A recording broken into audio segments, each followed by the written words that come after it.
आदित्य हूर के माथे पर किस करते हुए उससे कहता है, एंजल शांत हो जाइए बेबी, देखिए वो वंश अब कभी भी आपके पास नहीं आएगा।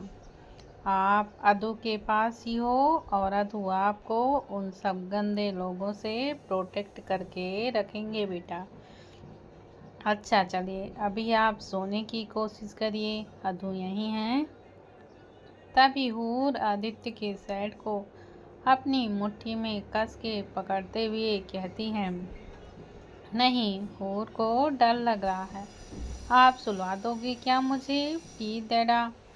हूर के मुंह से डैडा शब्द सुनते ही आदित्य तो 2 सेकंड के लिए ब्लैंक सा हो जाता है और फिर हूर की तरफ देखते हुए उससे बोलता है, क्या क्या बोला आपने मुझे। आदित्य का सवाल सुनकर हूर डर जाती है और कांपने लगती है, क्योंकि उस मासूम को लगता है कि उसने आदित्य को डैडा बुलाकर बहुत बड़ी गलती कर दी, जिसके लिए आदित्य अब उसे सजा देगा। और सजा का सोचकर बेचारी बच्ची की हालत पहले ही खराब हो जाती है। तभी वो रोने के साथ साथ लंबी लंबी सांसें लेते हुए आदित्य से कहती है, मैं डर के मारे उसका गला सूख रहा था और उसके मुंह से आवाज़ तक नहीं निकल रही थी। अब तक उसका पूरा शरीर पसीना पसीना हो गया था और बहुत ज़्यादा रोने की वजह से उसे सांसें लेने में थोड़ी सी दिक्कत हो रही थी। आदित्य जब हूर की ऐसी हालत को देखता है तो उसे पछतावा होता है कि क्यों उसने हूर से वो सवाल पूछा। हालांकि हूर का उसे डैडा बुलाने की वजह से आदित्य ना ही हूर से नाराज था और ना ही उसे हूर पर गुस्सा आ रहा था। वो तो उल्टा खुश था कि हूर ने उसे इतनी रिस्पेक्ट दी थी और इसी वजह से आदित्य को यकीन नहीं हो रहा था कि उसने इस बात को कंफर्म करने के लिए हूर से फिर से पूछा था। पर उस बेचारे को क्या पता कि उसका ये सवाल पूछना हूर को कुछ और ही समझ लेगी और फिर से वह पैनिक करने लगेगी। जब आदित्य हूर को उस हालत में देखता है तो उसे कस के अपने सीने से लगा लेता है और फिर उसके बालों में अपना हाथ घुमाते हुए अपनी स्वीट सी आवाज़ में हूर से कहता है, हे बच्चे स्टॉप, मैं आपको डांटूंगा नहीं और ना ही मैं आपसे गुस्सा हूँ एंजल, क्योंकि आपने मुझे डैडा बुलाया है। उल्टा मैं तो बहुत खुश था कि आपने मुझे इस लायक समझा और वो हक दिया।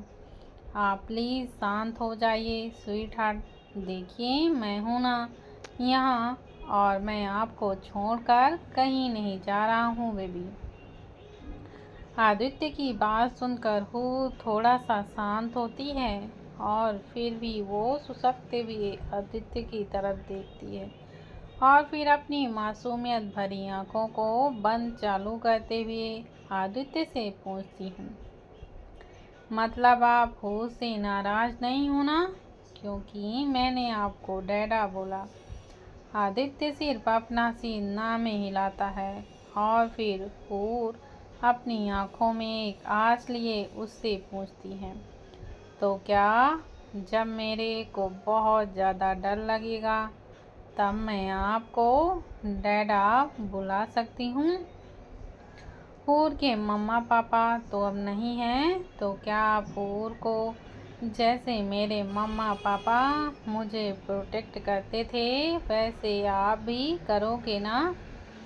आदित्य हूर के माथे पर एक डीप किस करते हुए उससे कहता है, हाँ मेरी जान, मैं आपको हमेशा प्रोटेक्ट करूँगा। मुझे पता है कि आपकी लाइफ में मैं चाहकर भी आपके पापा की जगह नहीं ले सकता, ना ही मुझे कभी लेनी है, पर हाँ मैं आपको अपना पूरा प्यार देने की जरूर कोशिश करूँगा। तभी आदित्य हूर के बालों को सहलाते हुए अपने ही मन में कहता है, from now your will be my first child before a friend और anything else, girlfriend and wife. मुझे पूरी तरह से नहीं पता कि एक फादर किस हद तक जाकर अपने बच्चों को प्रोटेक्ट करता है, पर मैं आपको प्रोटेक्ट और प्यार करने के लिए जितनी भी हदें हैं वो सब पार कर जाऊंगा। मैं अब तक ना ही किसी रिलेशनशिप में था और ना ही मेरी शादी हुई है, पर मैं ये बात बहुत अच्छी तरह से जानता हूँ कि जब एक वाइफ को उसके माँ पापा की ज़रूरत होती है तब उसका हस्बैंड उसके लिए वो भी बन जाता है। किसी भी लेडी के लिए उसका हस्बैंड सिर्फ हस्बैंड नहीं, पर उसका सब कुछ होता है, जिसमें वो लेडी उसे सबसे ज़्यादा प्यार करने वाले उसके माँ पापा को, एक बेस्ट फ्रेंड को, और जो हमेशा उसे तंग करे और उसे परेशान करे ऐसे भाई बहन को भी ढूंढती है। मेरा बेबी अभी इतना बड़ा नहीं है कि मैं उससे सीधे शादी करके उसे अपनी वाइफ बना सकूं, पर जब तक वो इतनी बड़ी नहीं हो जाती तब तक मैं उसे उन सब का प्यार दूंगा जिसके लिए वो तड़प रही थी। पर अब इस वक्त उसे सबसे ज़्यादा उसके मम्मा पापा की ज़रूरत है, और ऐसे में मुझे उसके लिए ये सब बनने में कोई शर्म नहीं आएगी। तभी आदित्य हूर की तरफ देखता है जो उसके सीने से चिपकी हुई थी, और फिर आदित्य हूर के बालों को संवारते हुए उससे कहता है, बेबी नींद आ रही है ना, सोना है आपको। तभी हूर किसी डरे सहमे से बच्चे की तरह उसकी तरफ देखते हुए उससे कहती है, हाँ हाँ, पर हूर को बहुत ही डर लग रहा है अदू। तभी आदित्य हूर के गालों को पकड़ते हुए उससे कहता है, अरे डरना क्यों जब मैं आपके पास हूँ। चलिए आज मैं आपको सुला देता हूँ, कम अदू की जान। इतना कहकर आदित्य हूर को उसी पोजीशन में पकड़े बेड पर लेट जाता है और फिर ठीक से हूर को अपने ऊपर सुलाता है, जो झट से उसके सीने से चिपक कर लेट जाती है। तभी आदित्य हूर के बालों को सहलाते हुए उससे कहता है, बेबी एंजल चलिए अभी आप अपनी आंखें बंद करिए। अच्छा, मैं आपको लोरी सुनाऊंगा जिससे आपको जल्दी ही नींद आ जाएगी और बच्चा सो जाएगा मेरा।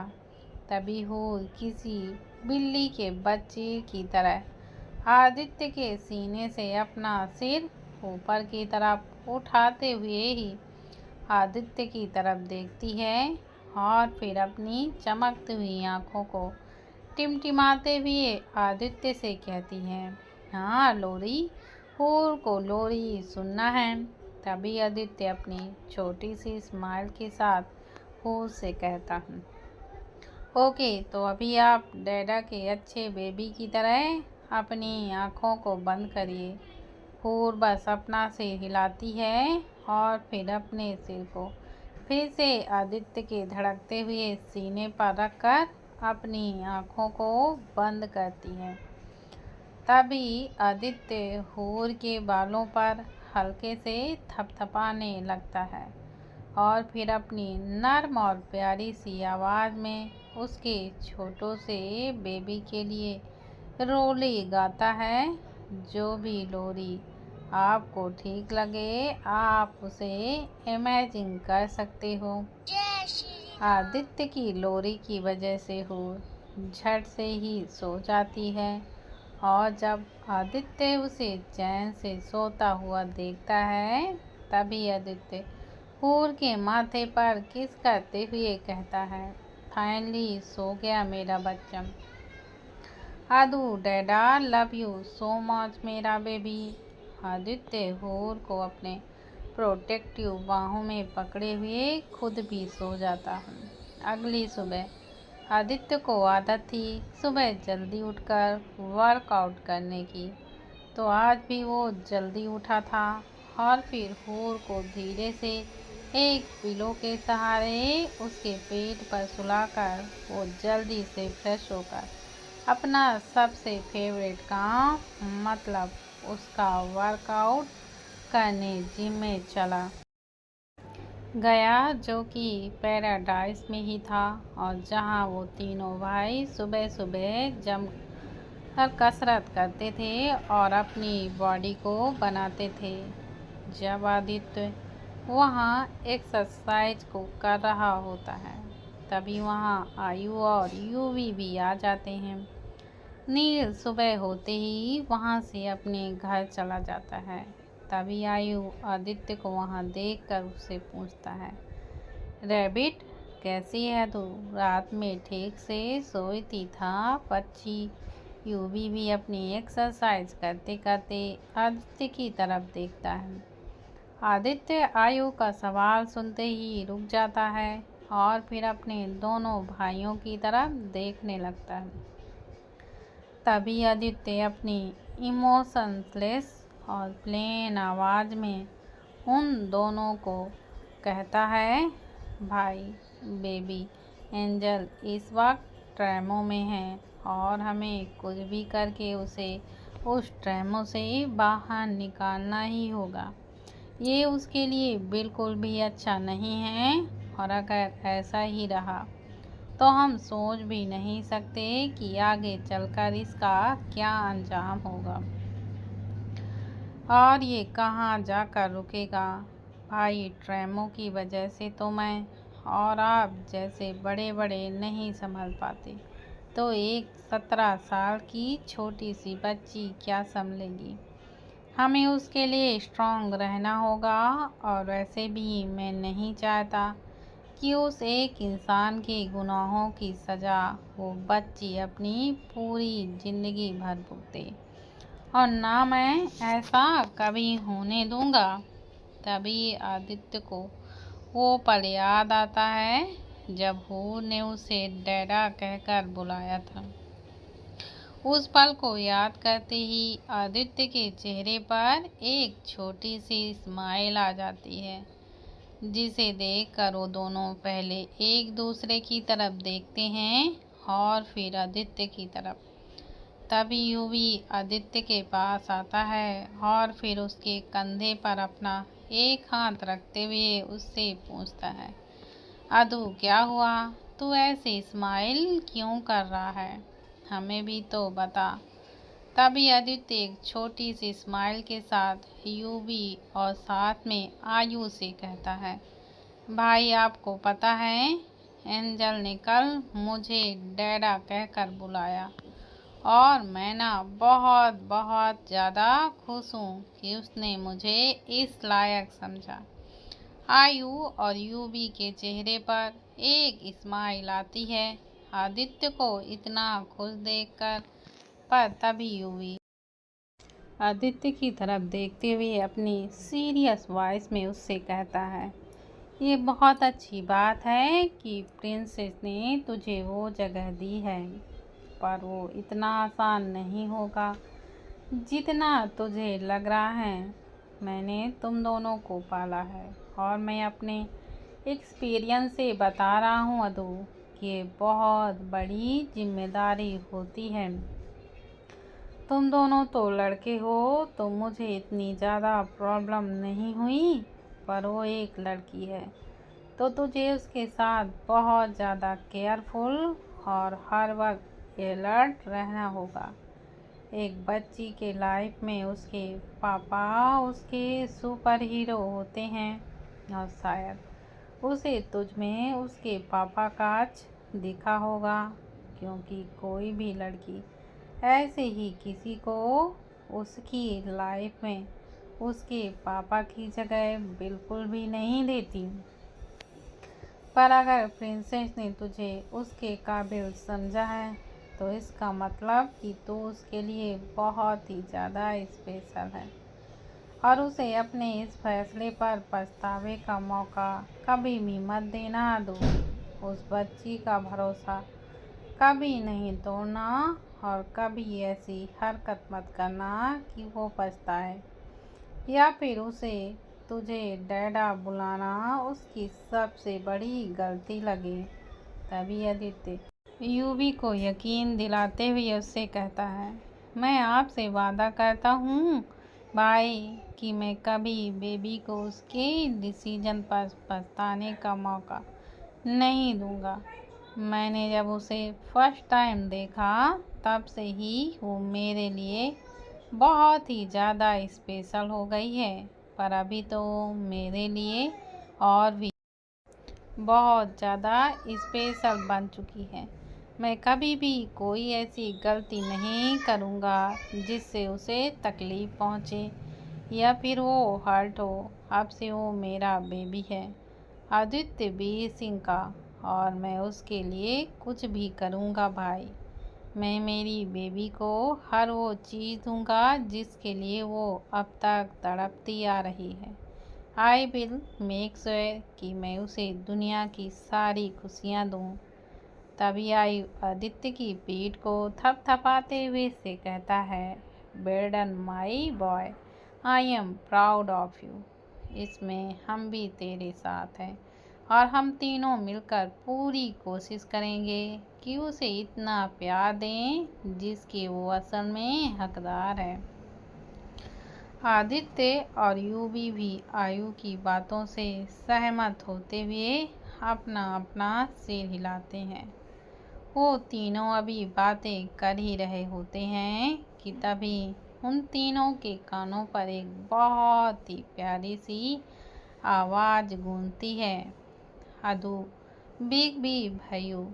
उस आवाज़ को सुनते ही वो तीनों जब दरवाजे की तरफ देखते हैं तो तभी उन्हें वहाँ हूर खड़ी दिखती है। वो इस वक्त वहाँ पर एक लेडी सर्वेंट के साथ खड़ी हुई थी और बस अपनी प्यारी सी आँखों से टुकुर टुकुर उन तीनों की तरफ ही देख रही थी।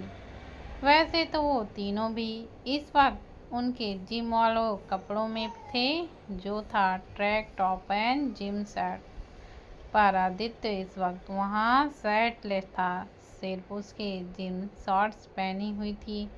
और वैसे आदित्य को कोई अजीब नहीं लगा, हूर के आगे ऐसे शर्टलेस खड़ा रहा कर।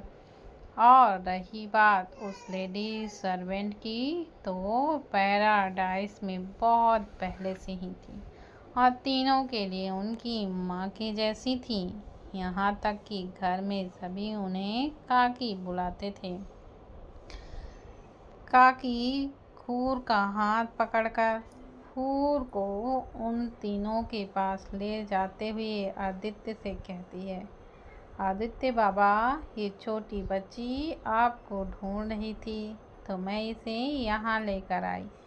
काकी की बात सुनकर आदित्य खूर के पास आता है और उसे अपनी बाहों में लेते हुए उससे पूछता है, बेबी आप तो सो रहे थे ना, तो इतने जल्दी क्यों उठ गए? तभी हूर अपने हाथों को आदित्य के नेट कमर पर लपेटते हुए उससे कहती है, क्योंकि हूर को ना जल्दी से उठने की आदत है तो हूर भी जल्दी से उठ जाती है। पर आप तीनों यहाँ क्यों हो? तभी आदित्य हूर की छोटी सी नाक पर किस करते हुए से कहता है, बताता हूँ, एक सेकंड रुकिए बच्चा।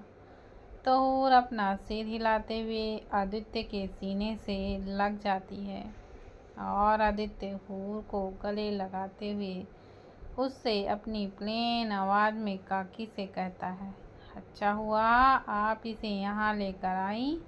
ये हूर है और आज से ये यहीं हमारे साथ पैराडाइज में ही रहेगी। आप बाकियों को भी बता देना कि ये छोटी सी बच्ची हम तीनों खास करके मेरे लिए कितनी ही ज़्यादा मायने रखती है। ध्यान रखे इसे यहाँ कोई भी तकलीफ ना हो, वरना मैं किसी को भी नहीं छोड़ूंगा। आदित्य की बात सुनते ही काकी डर के मारे अपना सिर हिलाती हैं। तभी यूवी अपना सिर हिलाते हुए आदित्य से कहता है, अदू क्या कर रहा है यार? देख तेरी इतनी प्लेन और भयानक आवाज़ सुनकर बच्ची डर रही है। आदित्य हूर की तरफ देखता है और यूवी काकी की तरफ देखते हुए उनसे कहता है, काकी आप बस ध्यान रखना कि प्रिंसेस को यहाँ कोई भी तकलीफ ना हो। अभी आप जाइए और ब्रेकफास्ट रेडी करिए, मुझे आज जल्दी निकलना है। यूवी की बात सुनकर काकी वहाँ से चली जाती हैं। तभी आदित्य उसके सीने पर चिपकी हुई हूर की तरफ देखता है और फिर उससे कस के हक करते हुए उससे कहता है, अदू की ऐसी आवाज़ सुनकर डर गए हो क्या आप? हूर बिना कुछ बोले से आदित्य की तरफ देखने लगती है। फिर आदित्य हूर के माथे पर किस करते हुए उससे कहता है, अदू सॉरी है बेबी, प्लीज़ आप उन्हें माफ़ कर दो। तभी हूर सिर्फ अपना सिर हिलाती है, जिसे देखकर एक छोटी सी स्माइल के साथ उससे कहता है, थैंक यू मेरी जान। तभी हूर आदित्य और साथ में उन दोनों तीनों की तरफ देखकर भी पूछती है, आपने हूर को तो बताया ही नहीं कि आप लोग यहाँ पर क्यों हो? हूर का प्यारा सा सवाल सुनकर आयु उसके पास आता है और फिर उसके गालों को पकड़ते हुए उससे कहता है, ये हमारा जिम है रैबिट, जहाँ आपके अदू बिग बी और भैया रोज़ एक्सरसाइज करते हैं और उनकी बॉडी बनाते हैं। जब आपको कोई परेशान करेगा तो उसके साथ फाइट करने के लिए हमें बहुत सी ताकत चाहिए होगी ना, तो इससे ना हमें बहुत सारी ताकत मिलती है। तभी हूर अपना क्यूट सा फेस बनाते हुए आयु से पूछती है, क्या हूर को भी ये सब करना है? इस सवाल के जवाब के लिए आयु आदित्य की तरफ देखता है और आदित्य आयु की तरफ देखते हुए अपनी पलकों को झपकाता है। तभी आदित्य हूर को लेकर एक बेंच पर बैठाता है जो वहाँ पर मौजूद था। यूवी और आयु भी उन दोनों के साथ वहीं बैठते हैं। तभी आदित्य हूर के हाथों को पकड़ते हुए उससे कहता है, हाँ आपको भी ये सब करना है, पर अभी नहीं, क्योंकि अभी आप इन सब चीज़ों के लिए छोटे हो और आपकी हालत भी नहीं है कि आप ये वर्कआउट कर सको। जब सच में आपके ये सब करने का वक्त आएगा ना, तब अदू खुद आपको ये सब करवाएंगे। पर तब तक के लिए आप अपनी स्टडी पर फोकस करिए। अरे ये स्टडी से मुझे याद आया बेबी कि आपने तो मुझे बताया ही नहीं कि आप किस कॉलेज में स्टडीज़ करते थे। और फिर स्टार्टेड।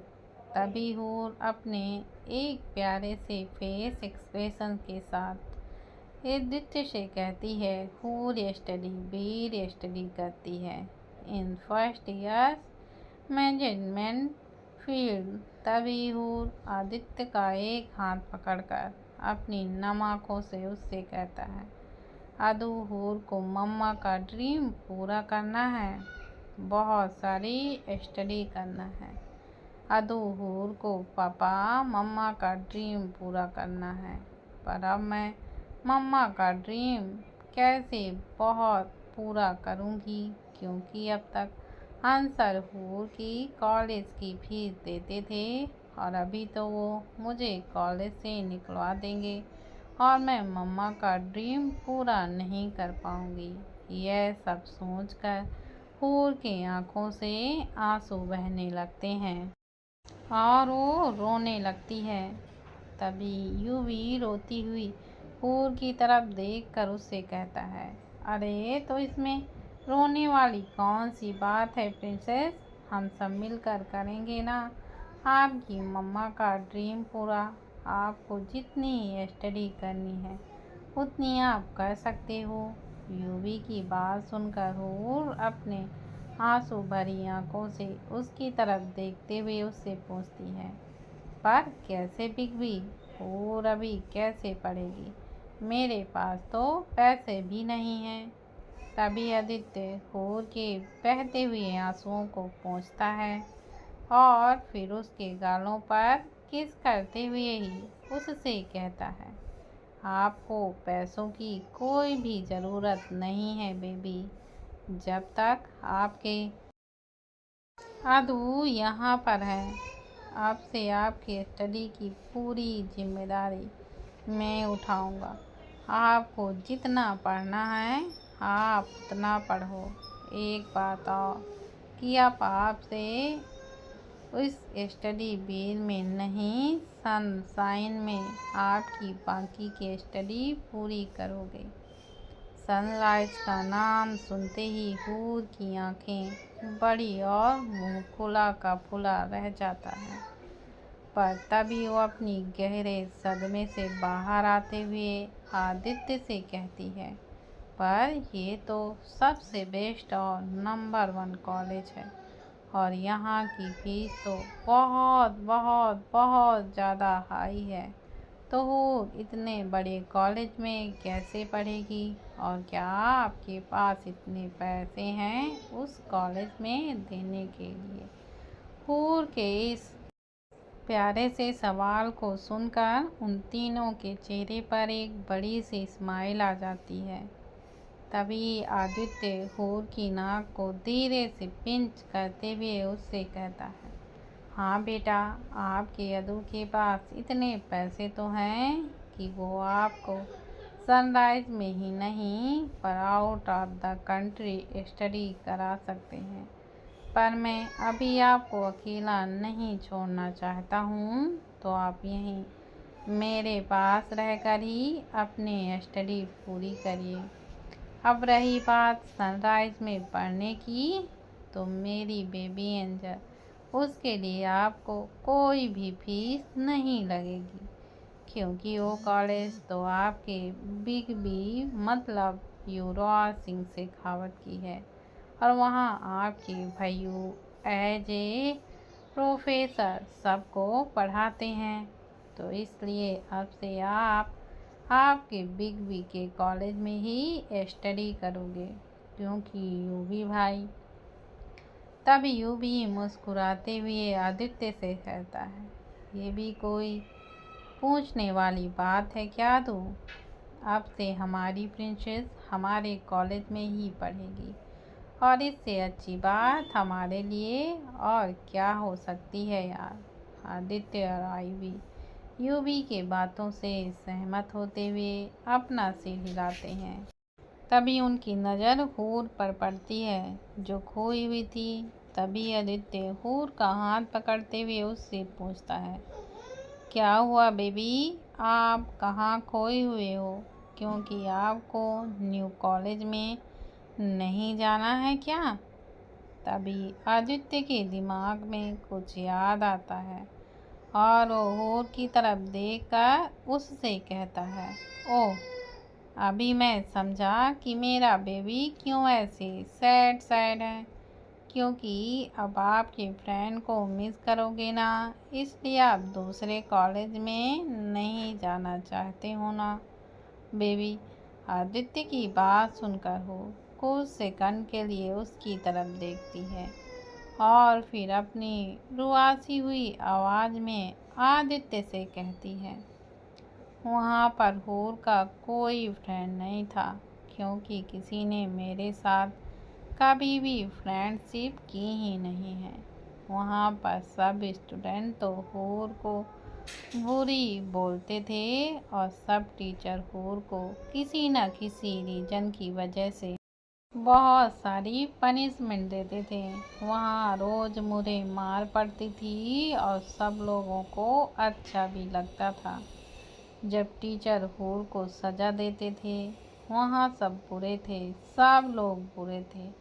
हूर उन दिनों को याद करके रोती है, तो वहीं वो तीनों अभी गुस्से से आग में जलने लगते हैं। हूर आदित्य के सीने से लगकर रो रही थी, तो आदित्य उसे अपनी बाहों में लिए हुए था। तभी आयु अपने गुस्से से भरी शायद आवाज़ में आदित्य और यूवी से कहता है, उन लोगों ने बच्ची की पूरी लाइफ नर्क जैसे बनाकर रख दी, और इतना कुछ करने के बाद अगर हमने अभी भी उन्हें ऐसे ही जाने दिया ना गाइस, तो फिर हमारा कोई हक नहीं बनेगा इस बच्ची को प्रोटेक्ट और प्यार करने का। क्योंकि अगर हमने रैबिट को रुलाने वाले को ऐसे ही छोड़ दिया ना, तो हम भी उसके जैसे ही बन जाएंगे। नहीं, मैं तो उन लोगों को नहीं छोड़ूंगा। And how dare they to make her cry and the safely like this. तभी आदित्य अपनी जुनून भरी आंखों से उनकी तरफ देखते हुए उनसे कहता है, जिन्होंने मेरी एंजल को तड़पाया है ना, जितना उससे कहीं ज़्यादा उन्हें तड़पाना होगा। नहीं, मैंने तो उन्हें एक एक पैसे के लिए मोहताज नहीं कर दिया ना, तो मैं भी मेरी बेबी एंजल का दूँ नहीं। आदित्य हूर की तरफ देखता है, जो इसके सीने से चिपकी हुई थी। तभी फिर से वो हूर के बालों पर किस करता है और फिर उसे अपने आप से थोड़ा सा अलग करता है। तभी आदित्य हूर के छोटे से चेहरे को अपने हाथों में लेते हुए उससे कहता है, बेबी, वो आपके लिए एक अच्छी जगह नहीं थी और ना कभी होगी, तो इसलिए आपको वहाँ से मूव करना होगा, ताकि आप दूसरी उससे कहीं ज़्यादा अच्छी जगह जाकर अपनी न्यू मेमोरी बना सको। जैसा आपके साथ वहाँ हुआ है, वैसा सनराइज़ में बिल्कुल नहीं होगा। शायद आपको वहाँ आपके न्यू फ्रेंड मिल जाएं और आप उनके साथ बहुत बहुत इंजॉय करो। तभी हूर अपनी आस भरी आंखों से आदित्य से पूछती है, फिर वहाँ हूर को कोई मारेगा तो नहीं ना, और ना कोई बुराई भी नहीं करेगा ना। तभी आयु हूर की तरफ देखकर उससे कहता है, नहीं भैयू का रैबिट, वहाँ कोई आपको मारना तो दूर उसके बारे में सोच भी नहीं पाएगा, पर किसी ने आप पर हाथ भी उठाया ना, तो मैं उसका हाथ तोड़ दूँगा। फिर मुझे कोई फ़र्क नहीं पड़ता कि कोई वो प्रोफेसर हो, स्टूडेंट हो या फिर प्रिंसिपल क्यों ना हो। मेरी बेबी को हाथ लगाने की परमिशन मैं किसी को भी नहीं दूँगा, और अगर किसी ने ये गलती कर दी तो मैं उसे हम तीनों भाइयों से कोई भी नहीं बचा पाएगा, खुद भगवान भी नहीं। अब आप बिल्कुल भी डरना नहीं बेबी, वहाँ पर आपके भैया आपके साथ ही होंगे, और अगर आपको कुछ भी बुरा लगे या फिर किसी से डर लगे, तो आप बिना कोई भी झिझक के मुझे आकर बता सकते हो, ठीक है। तभी हूर अपना सिर हिलाती है और फिर एक बड़ी सी स्माइल के साथ आयु से कहती है, हाँ हूर आपको बताएगी, पर मैं ना वहाँ कॉलेज में आपको सर बोलूँगी, वरना सबको पता चल जाएगा कि आप हूर के भाई हो। पर हूर को अच्छा नहीं लगेगा अगर सबको ये पता चल गया तो। भाइयों, आप भी किसी को नहीं बताना कि हूर आपकी छोटू सिस्टर है, ये हम एक सीक्रेट रखेंगे, हाँ। हूर की बातों से उन तीनों के चेहरे पर एक स्माइल आ जाती है। तभी आयु हूर को आदित्य की गोद से धीरे से अपनी गोद में बिठाता है और फिर आयु हूर के गालों पर किस करते हुए उससे कहता है, ओके, जैसा आप कहो मेरा रैबिट, तो हम ये बात सीक्रेट रखेंगे और अगर किसी ने मेरी रैबिट को तंग किया तो भैया उसे पनिशमेंट ज़रूर करेंगे। और अभी आप भैया को कुछ भी नहीं बोलोगे, प्रॉमिस करो। हूर कुछ सेकंड के लिए सोचती है और फिर अपना सिर हिलाती है। तभी आयु एक बड़ी सी स्माइल के साथ हूर से कहता है, ये हुई ना बात, तो आप अभी नो मोर टेंशन। हूर अपनी एक प्यारी सी स्माइल के साथ आयु से कहती है, यस सर। हूर की बात पर वो तीनों भाई खुलकर हंसते हैं। तभी आदित्य यूवी और आयु की तरफ देखते हुए उनसे कहता है, भाई आप बेबी का एडमिशन करा दोगे वहाँ? इससे पहले कि आदित्य आगे कुछ बोल पाता, हूर आयु की गोद में खुशी से चहकते हुए उससे कहती है, हाँ हाँ, फिर हूर आज से ही अपने न्यू कॉलेज में जाएगी।